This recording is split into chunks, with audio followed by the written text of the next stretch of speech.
இறைவா உம்மில் மகிழ்ந்து ஆராதிக்கின்றோ புகழ்கின்றோ என்னுடலான்மா ஆவியனைத்தும் உம் பாதம் வைத்து பணிகின்றோ என்னுடலான்மா ஆவியனைத்தும் உம் பாதம் வைத்து பணிகின்றோ இயேசுவே இறைவா உம்மில் மகிழ்ந்து ஆராதிக்கின்றோ புகழ்கின்றோ என்னுடலான்மா ஆவியனைத்தும் உம் பாதம் வைத்து பணிகின்றோ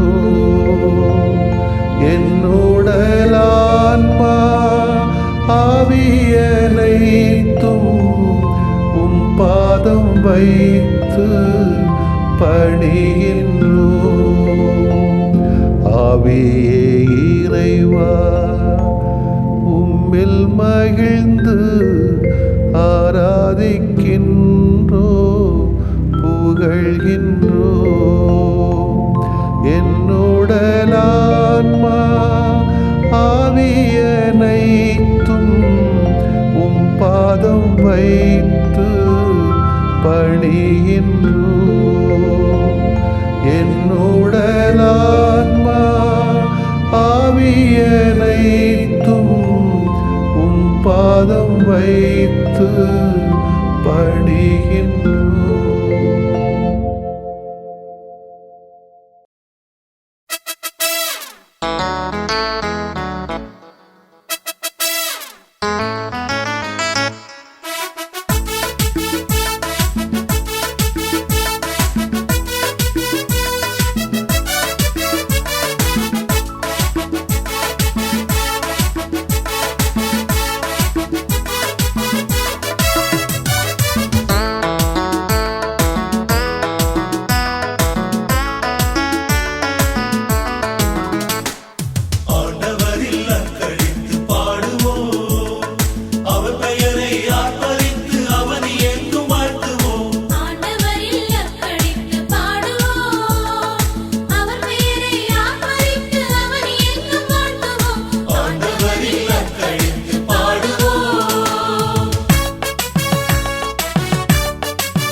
லூக்கா நற்செய்தி அலகு 15 இறை சொற்றொடர்கள் 1 முதல் 3 மற்றும் 11 முதல் 32 முடிய.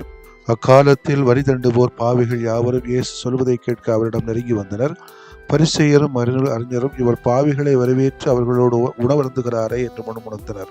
அப்போது அவர் அவர்களுக்கு இந்த உவமையை சொன்னார். ஒருவருக்கு 2 புதல்வர்கள் இருந்தார்கள். அவர்களுள் இளையவர் தந்தையை நோக்கி, அப்பா, சொத்தில் எனக்கு உரிய பங்கை தாரும் என்றார். அவர் சொத்தை அவர்களுக்கு பகிர்ந்து அளித்தார். சில நாட்களுக்குள் இளைய மகன் எல்லாவற்றையும் திரட்டிக் கொண்டு தொலைநாட்டுக்கு நெடும்பயணம் மேற்கொண்டார். அங்கு தாறுமாறாக வாழ்ந்தும் தம் சொத்தையும் பாழாக்கினார். அனைத்தையும் அவர் செலவழித்தார். பின்பு அந்த நாடு முழுவதும் கொடிய பஞ்சம் ஏற்பட்டது. அப்பொழுது அவர் வறுமையில் வாடினார். எனவே அந்நாட்டு குடிமக்களுள் ஒருவரிடம் அண்டி பிழைக்கச் சென்றார். அவர் அவரை பற்றி மேய்க்க தம் வயல்களுக்கு அனுப்பினார். அவர் பன்றிகள் தின்னும் நெற்றிகளால் தம் வயிற்றை நிரப்ப விரும்பினார். ஆனால் அதை கூட அவருக்கு கொடுப்பார் இல்லை. அவர் அறிவு தெளிந்தவராய், என் தந்தையின் கூலி ஆட்களுக்குள் தேவைக்கு மிகுதியான உணவு இருக்க நான் இங்கு பசியால் சாகிறேனே. நான் புறப்பட்டு என் தந்தையிடம் போய், அப்பா, கடவுளுக்கும் உமக்கு எதிராக நான் பாவம் செய்தேன். இனிமேல் நான் உம்முடைய மகன் எனப்பட தகுதியற்றவன். உம்முடைய கூலி ஆட்களுள் ஒருவனாக என்னை வைத்துக் கொள்ளும் என்பேன் என்று சொல்லிக் கொண்டார். உடனே அவர் புறப்பட்டு தம் தந்தையிடம் வந்தார். தொலையில் வந்து கொண்டிருந்த போதே அவர் தந்தை அவரை கண்டு பரிவு கொண்டு ஓடி போய் அவரை கட்டி தழுவி முத்தமிட்டார். மகனோ அவரிடம், அப்பா, கடவுளுக்கும் உமக்கு எதிராக நான் பாவம் செய்தேன். இனிமேல் நான் உம்முடைய மகன் எனப்பட தகுதியற்றவன் என்றார். தந்தை தம் பணியாளர் நோக்கி, முதல் தரமான ஆடையை கொண்டு வந்து இவனுக்கு கொடுத்துங்கள். இவனுடைய கைக்கு மோதிரமும் காலுக்கு மிதியடியும் அணிவியுங்கள். கொளுத்த கன்றை கொண்டு வந்து அணிவுங்கள். நாம் மகிழ்ந்து விருந்து கொண்டாடுவோம். ஏனெனில் என் மகன் இவன் இறந்து போயிருந்தான், மீண்டும் உயிர் பெற்று வந்துள்ளான். காணாமற் போயிருந்தான், மீண்டும் கிடைத்துள்ளான் என்றார். அவர்கள் மகிழ்ந்து விருந்து கொண்டாட தொடங்கினார்கள். அப்போது மூத்த மகன் வயலில் இருந்தார். அவர் திரும்பி வீட்டை நெருங்கி வந்து கொண்ட போது ஆடல் பாடல்களை கேட்டு ஊழியர்கள் ஒருவரை வரவழைத்து, இதெல்லாம் என்ன என்று வினவினார். அதற்கு ஊழியர் அவரிடம், உம் தம்பி வந்திருக்கிறார். அவர் தம்மிடம் நலமாக திரும்பி வந்திருப்பதால் உம் தந்தை கொளுத்த கன்றை அடித்திருக்கிறார் என்றார். அவர் சினமுற்று உள்ளே போக விருப்பம் இல்லாதிருந்தார். உடனே அவருடைய தந்தை வெளியே வந்து அவரை உள்ளே வருமாறு கெஞ்சி கேட்டார். அதற்கு அவர் தந்தையிடம், பாரும், இத்தனை ஆண்டுகளாக நான் அடிமை போன்று உமக்கு வேலை செய்து வருகிறேன். உம் கட்டளைகளை ஒருபோது மீறியதில்லை. ஆயினும் என் நண்பரோடு நான் மகிழ்ந்து கொண்டாட ஒரு ஆட்டிக்குட்டி கூட என்னமே தந்ததில்லை. ஆனால் விலைமகளிரோடு சேர்ந்து உம் சொத்துக்களை எல்லாம் அழித்துவிட்ட இந்த உம் மகன் திரும்பி வந்த உடனே இவனுக்காக கொளுத்த கன்றை அடித்திருக்கிறீரே என்றார். அதற்கு தந்தை, மகனே, நீ எப்போதும் என்னுடன் இருக்கிறாய். என்னுடையதெல்லாம் உன்னுடையதே. இப்போது நாம் மகிழ்ந்து கொண்டாடி இன்புற வேண்டும். ஏனெனில் உன் தம்பி இவன் இறந்து போயிருந்தான், மீண்டும் உயிர் பெற்றுள்ளான். காணாமற் போயிருந்தான், மீண்டும் கிடைத்துள்ளான் என்றார். ஆண்டவரின் அருள்வாக்கு. இறைவா, உமக்கு நன்றி. கிறிஸ்து இயேசுவிலே பிரியமுள்ள சகோதர சகோதரிகளை, தவக்காலத்தின் 4வது ஞாயிற்றுக்கிழமை மகிழ்ச்சியின் ஞாயிறாக கொண்டாடுகிறோம். மகிழ்ச்சிக்கு காரணமான கடவுளுக்கு நன்றி செலுத்தல் வண்ணமாகவும் இந்த ஞாயிற்றுக்கிழமையை கொண்டாட உங்களை அன்போடு அழைக்கின்றேன். இந்த வாசகம் அல்லது இந்த ஓமைகள் எல்லாம் நமக்கு தருகின்ற ஒரே ஒரு அழைப்பு, விரும்பி வருந்தி திருந்தி திரும்பி வா என்ற ஒரு ஆன்மீக வழிகாட்டுதலை தருவது போல தோன்றுகிறது. ஒரு தந்தை, 2 பாவி மகன்கள். தந்தைக்குரிய மாண்பு என்ன, 2 பாவி மகன்களுக்குரிய தன்மைகள் என்ன என்பதை பற்றி ஆய்வு செய்தால் நாம் யாராக இப்பொழுது இருக்கிறோம் என்று நமக்கு தெரியும். இருந்தாலும் இந்த தந்தையாக, இளைய மகனாக, மூத்த மகனாகவே நாம் இருக்க வேண்டும் என்பது இன்றைய வாசகங்களாக நான் பார்க்கிறேன். தந்தையை எடுத்துக்கொள்வோம். இந்த தந்தை வழியாக இறைவன் யார் என்று சுட்டி காட்டப்படுகிறார். இரக்கமுள்ள தந்தை. பிள்ளைகள் எல்லாம் என் பக்கம் திரும்பி வராதா, தவறுகள் செய்தாலும் என்று ஏக்கத்தோடு எதிர்நோக்கி இருக்கக்கூடிய தந்தையாகத்தான் காட்சியளிக்கிறார். ஒரு கோபம் இல்லை மக்கள் மத்தியிலே. திரும்பி வருவாள் என்ற ஒரு நம்பிக்கையிலே தான் இருகரம் விரித்தவராக இறைவன் அல்லது கடவுள் அல்லது படைத்தவன் இருக்கிறான் என்பதை இந்த ஊதாரி தந்தை நமக்கு சொல்லுகிற உண்மை. அனைத்து ஆற்றலையும் அன்பையும் அறிவையும் தந்த கடவுள், அனைத்து சுதந்திரத்தையும் நம்ம தந்த கடவுள், நம்முடைய சுதந்திரத்தை அவர் மதிக்கிறார். தப்பு செய்தானா செய்யட்டு திரும்பி வரட்டுமே என்ற ஒரு ஆதங்கம் தான். தவறுகளே நல்ல தொடக்கமாகத்தான் இருக்குமோ என்று சொல்லுவார்கள். எனவே வாழ்வும் சாவும் நமது முன்னால் கொடுக்கப்படுகிறது. எதை தேர்வு செய்கிறோம் என்பதை பொறுத்துதான் நம்முடைய வாழ்க்கையிலே மகிழ்ச்சி இருக்கிறது. கடவுள் நம்மை இருகரம் விரித்தவராக, இரக்கம் கொண்டவராக, நான் கொடுக்கக்கூடிய சுதந்திரத்தினை மதித்து நல்லவனாக, தவறு செய்தாலும் நீ திரும்பி வா என்று மகனே மகளே என்று இருகர விரித்தவராக காத்திருக்க தந்தையாக நாம் இருப்போம். இளைய மகனை பார்க்கிறேன். தனது பாதையை தானே வகுத்து செல்வது பாவமா என்று கேட்பது போன்று தோன்றுகிறது. சொத்துக்களை பிரித்து கேட்கிறார். இன்னைக்கு அது நடக்கத்தானே செய்யுது. அது என்ன தவறு அதில் இருக்குது? பாவம் செய்வது முக்கியமல்ல. எல்லாரும் தானே பாவம் செய்யறாங்க, தவறு செய்யறாங்க. பாவம் செய்யறது முக்கியமல்ல. ஆனால் பாவி என்று உணர்ந்தாலே நம்முடைய வாழ்வு மிக பிரகாசமாக நலமாக மாறும். பிரச்சனை இங்க தான் இருக்குது. பாவம் செய்யறோம், குற்றம் செய்யறோம், தவறு செய்யறோம். ஆனால் நாம் பாவி என்றோ குற்றவாளி என்றோ தவறு செய்யணும் என்றோ நாம் ஏற்றுக்கொள்வதில்லை. இளைய மகன் பாருங்க, பாவம் செய்கிறான், தவறு செய்கிறான். நான் யோக்கியன் என்று அவனை சொல்லல. ஆனால் தவறிலிருந்து அதை திருந்தி வருகிறான் பாருங்க. அங்கேதான் ஆன்மீகம் விழுகிறது. எனவே இளைய மகனை போல தவறு செய்கிற நாம் மனம் வருந்தி திருந்தி அந்த இறைவனிடத்திலே நாம் திரும்பி வர வேண்டும் என்ற ஆன்மீகத்தை இந்த வாசகம், இந்த ஓமை நமக்கு சுட்டி காட்டுகிறது. மூத்த மகன் எடுத்துக்கொள்வோமே, இவன் என்ன தப்பு செய்தான் அல்லது தப்பு செய்யாதது ஒரு தப்பா என்று கேட்க தோன்றுகிறது. எனக்கு நீர் என்ன செய்தீர் என்று தந்தையிடத்திலே மூத்த மகன் கோபத்தோடும் பொறாமையோடும் கேட்கிறான். ஆனால் தந்தை என்ன சொல்லுவார் என்று சொன்னால், ஆமா, நான் உனக்கு என் கூட தான் இருக்க, நானும் உன் கூட தான் இருக்கிறேன். ஆனா உனக்கு என்ன பற்றி தெரியலையே, என் மனதை பற்றி புரியலையே, தெரியலையே, நீ பார்க்கலையே, எவ்வளவு தாராளமாக அவனுடைய நடத்திட்டு இருக்கேன், நீ அதை ஏன் நீ பயன்படுத்தல, அந்த தாராளத்தை ஏன் பயன்படுத்தவில்லை என்ற கேள்வியைத்தான் தந்தை மூத்த மகனிடத்திலே கேட்டிருக்க கூடும். என் அன்புக்குரிய சகோதரிகளே, சகோதரர்களே, இந்த இறைவன் என்கிற தந்தை ஊதாரி தந்தையாகவும் கூட காட்சி அளிக்கிறார். சில சமயங்களிலே பிள்ளைக்காக ஏங்கிக் கொண்டிருக்கிறாரே, அந்த ஊதாரி தந்தையாக இரக்கம் காட்டுகிற, பிறருடைய சுதந்திரத்தை மதிக்கக்கூடிய தந்தையாக வாழ முயற்சி எடுப்போம். தவறுகள், குற்றங்கள், பாவங்கள் செய்வோம், செய்ய வாய்ப்புகள் கொடுப்போம். ஆனால் அதிலிருந்து நான் பாவி, தவறு செய்துவிட்டேன், எனவே திரிந்து வருகிறேன் என்று புது வாழ்க்கை வாழ வருகின்றவர்களுக்கு வழிகாட்டுதலை கொடுக்கக்கூடிய பிள்ளைகளாக நாம் இருக்க வேண்டும். மூன்றாவது, மூத்த மகன் சொல்லுகிற வாழ்க்கை, கடவுளுடைய தாராள உள்ளத்தை, மனதை நாம் உற்று நோக்கி, நான் மற்றவர்களை விட நான் யோக்கியனா அல்ல என்னை விட அவன் யோக்கியனா என்று ஒருவரை கம்பேர் பண்ண வேண்டிய தேவையே இல்லை. கடவுளுடைய தாராள சுதந்திரத்தை, மனதை மதித்து வாழுகிற பிள்ளைகளாக நாம் இருப்போம். நம்ம கூட தானே இருக்காரு ஆண்டவர், ஏன் மதிக்க கூடாது என்று சொல்லுகின்ற அளவுக்கு இளைய மகனாக, மூத்த மகனாக, இருகர விரிக்கிற தந்தையாக, காத்திருக்கக்கூடிய தந்தையாக, இவர்கள் மூன்று பண்புகளுமே மகிழ்ச்சியின் காரணமாகத்தான் இந்த நாளிலே இருக்கிறது. இந்த மகிழ்ச்சியின் காரணிகளாக நாமும் வாழ முயற்சி எடுப்போம். ஆமேன்.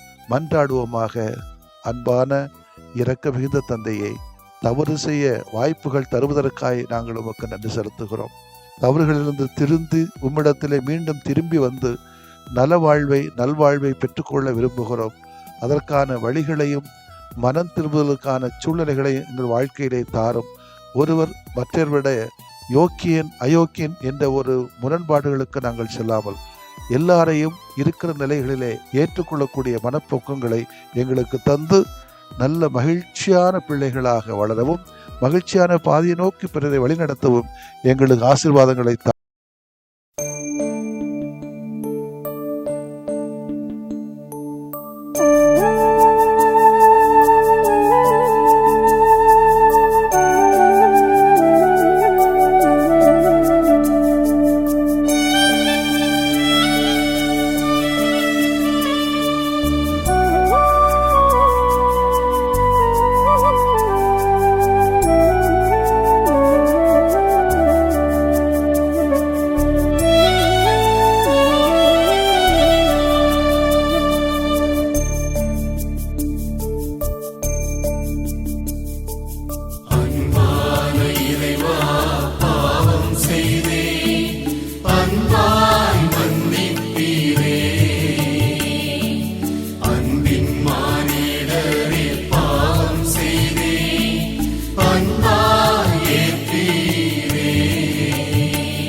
கண்களால் பாவம் செய்தே, என் சிந்தனையால் பாவம் செய்தே, சொற்களால் பாவம் செய்தேன், என் செயல்களால் பாவம் செய்தேன். கண்களால் பாவம் செய்தே, என் சிந்தனையால் பாவம் செய்தே, சொற்களால் பாவம் செய்தேன், என் செயல்களால் பாவம் செய்தேன். அன்பான இறைவா, பாவம் செய்தேன், அன்பாய் மன்னிப்பீரே. அன்பின் மானிடரே, பாவம் செய்தேன், அன்பாய் ஏற்பீரே.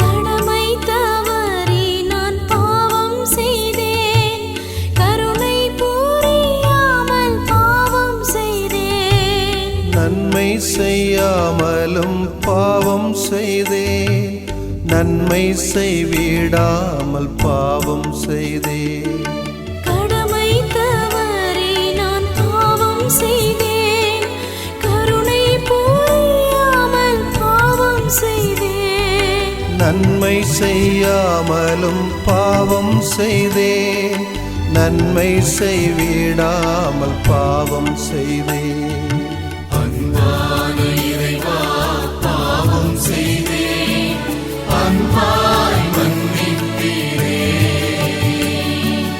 அன்பின் மானிடரே, பாவம் செய்தேன், அன்பாய் ஏற்பீரே.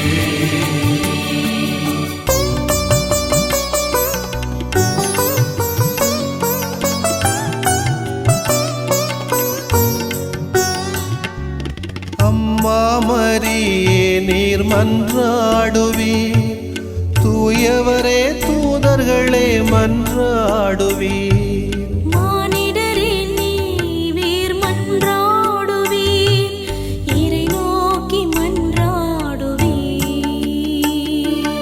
அம்மா மரியே நீர் மன்றாடுவீர், தூயவரே தூதர்களே மன்றாடுவீர்.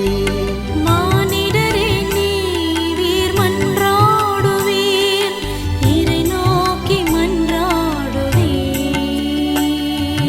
அன்பான இறைவா, பாவம் செய்தேன், அன்பாய் மன்னிப்பீரே.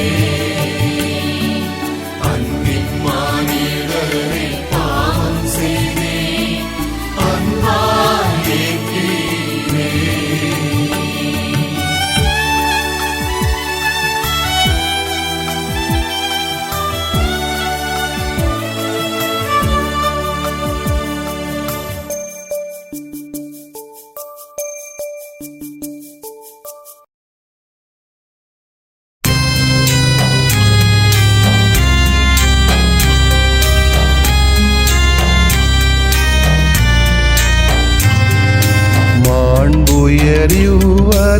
மாண்புயரிவருள்ளடையாளத்தை தாழ்ந்து பணிந்து ஆராதிப்போம். பழைய நியம முறைகள் அனைத்தும் இனி மறைந்து முடிவு பெறுக. புதிய நியம முறைகள் வருக. புலன்களாலே மனிதன் இதனை அறிய இயலா. குறைகள் நீக்க நம்பிக்கையின் உதவி பெறுக.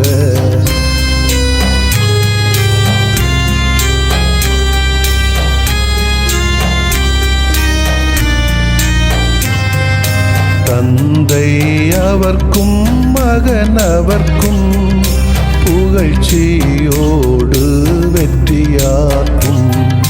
மீட்பின் பெருமை மாட்சிமையோடு வலிமை வாழ்த்து யாவுமாக இருவரிடமாய் வருகின்றவராம் தூய ஆவியானவர்க்கும் அளவில்லாத சமப்புகழ்ச்சி என்றுமே உண்டாகுக. ஆமென்.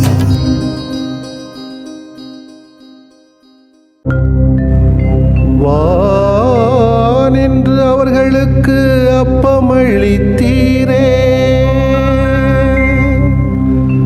இனிமையெல்லாம் தன்னகத்தில் கொண்ட அப்பம் இதுவே. மன்றாடுவோமாக. இறைவா, இந்த வியப்புக்குரிய அருளடையாளத்திலே உம்முடைய பாடுகளின் நினைவை எங்களுக்கு விட்டு சென்றீ. உம் திருவுடல் திருநத்தமாகியவற்றின் தூய மறைவருளை வணங்கும் நாங்கள் உமது மீட்பின் பயனை இடைவிடாமல் துய்த்து உணர்ந்து மகிழ அருள்வீராக. தந்தையாகிய இறைவனோடும் தூய ஆவியாரின் ஒன்றிப்பில் இறைவனா என்றென்றும் வாழ்ந்து ஆட்சி செய்த உம்மை மன்றாடுகிறோம்.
மகிழ்வின் காரணரே, எம் தேவ சகாய சாட்சியே.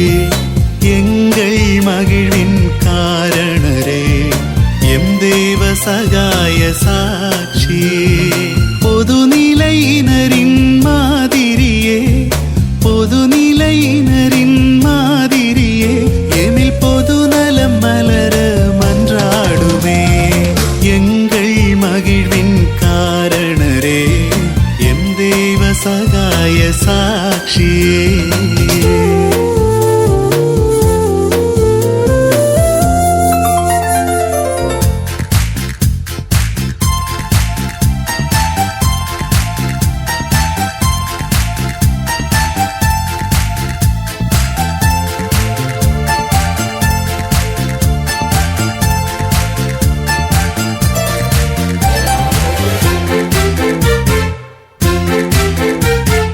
நற்செய்தி ஒளியை மனமேற்றீர், நற்பாதை தனையே தினம் தேர்ந்தீர். நற்செய்தி ஒளியை மனமேற்றீர், நற்பாதை தனையே தினம் தேர்ந்தீர்.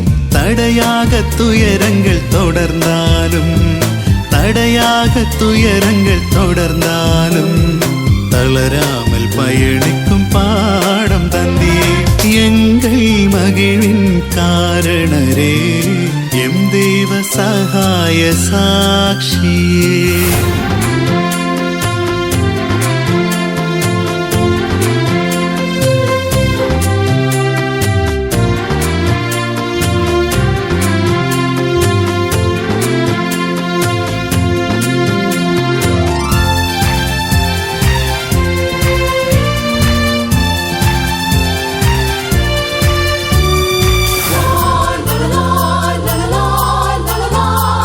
அஞ்சாமலேசுவின் அடி தொடர்ந்தீர், அதற்காக அனைத்தையும் துறந்து நின்றீர். அஞ்சாமலேசுவின் அடி தொடர்ந்தீர், அதற்காக அனைத்தையும் துறந்து நின்றீர். கவலைகள் அரணாகச் சூழ்ந்தாலும், கவலைகள் அரணாகச் சூழ்ந்தாலும், கலங்காமல் வாழ்ந்திடும் பாதை சொன்னீர். எங்கள் மகிழ்வின் காரணரே, எம் தேவ சகாய சாட்சியே. எங்கள் மகிழ்வின் காரணரே, எம் தேவ சகாய சாட்சியே. பொதுநிலையினரின் மாதிரியே, பொதுநிலையினரின் மாதிரியே, எமில் பொதுநலம் மலர மன்றாடுமே. எங்கள் மகிழ்வின் காரணரே, எம் தேவ சகாய சாட்சியே.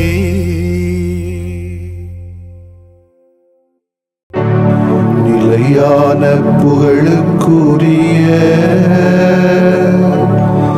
தூய இறை நன்மைக்கு எல்லா காலம் தொழுகையும் புகழும் போற்றியும் ஆட்சிமையும் உண்டாக கடவது. போற்றியும் ஆட்சிமையும் உண்டாக கடவது.